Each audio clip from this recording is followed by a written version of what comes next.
네, 김혜숙 법제처장과 안경환 법무부 장관 후보자 그리고 앞서 임명된 조국 청와대 민정수석 모두 문재인 대통령이 발탁한 법조계 인사들인데요. 공통점이 있습니다. 바로 문재인 대통령이 아는 사람들이라는 건데요.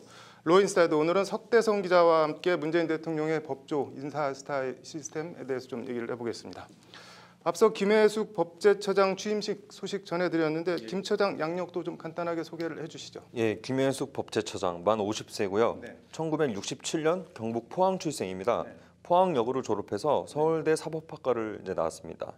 사법고시 31회를 합격했고요. 사법연수원 21개로 들어갔습니다. 법무법인 부산 변호사와 부산지방인권노동위원회 공익위원을 지냈습니다.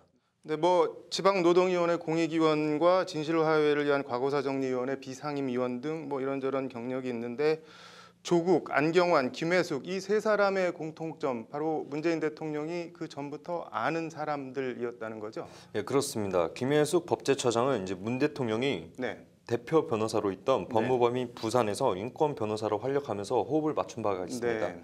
김 처장은 앞서 전해드린 대로 사법연수원을 수료한 뒤 네. 무작정 이제 법무법인 부산을 찾아가서 네. 인권 노동 변호사로 하고 싶다 이렇게 네. 얘기를 했고 네. 실제 이후에도 계속 부산에서 변호사로 활동을 했습니다. 네.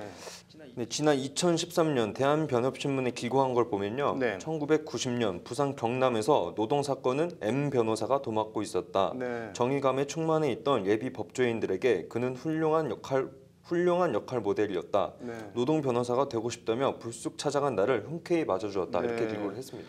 여기서 M은 문재인 당시 법무법인 부산 대표 변호사를 지칭하는 거죠? 네, 그렇습니다.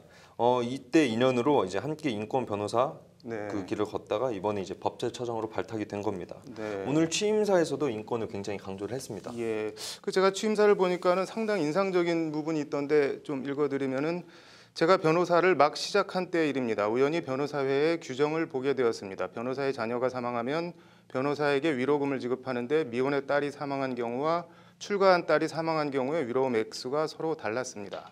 당시 민법상으로도 출가한 딸의 상속분이 다른 자녀들과 동등하게 개정된 상태였음에도 불구하고 변호사회의 규정은 여전히 구습을 따르고 있었던 것입니다. 작은 규정이었지만 개정 작업을 하면서 느꼈던 뿌듯함이 아직도 기억에 남아 있습니다. 오늘 김혜숙 처장 취임사 중에서는 저는 이 부분이 제일 인상적이었는데 앞으로 김혜숙의 법제처가 갈 방향과 길을 상징적으로 보여주는 것 같습니다. 관련해서 안경환 법무장관과 조국 민정수석은 문재인 대통령과 어떤 인연이 있나요? 일단 먼저 조국 민정수석은 네. 문재인 대통령이 더불어민주당 대표 시절 네. 김상곤 혁신위원회 혁신위원으로 활동하면서 직접적인 인연을 맺었습니다. 네. 그리고 안호 부장은 2003년 노무현 정부에서 검찰개혁 자문기구인 법무부 정책위원회 위원장을 맡았었는데요. 네. 문 대통령과는 2004년 그 노무현 전 대통령 탄핵안 가결할 당시에 인연을 맺었습니다. 네. 당시에 이제 문 대통령은 탄핵안이 가결되자 민정수석 자리에서 내려와서 탄핵 사건 대리인을 맡은 바 있는데요. 네. 그때 이제 서울대 법대 학장이던 안 후보자를 찾아가서 도움을 네. 구한 적이 있습니다.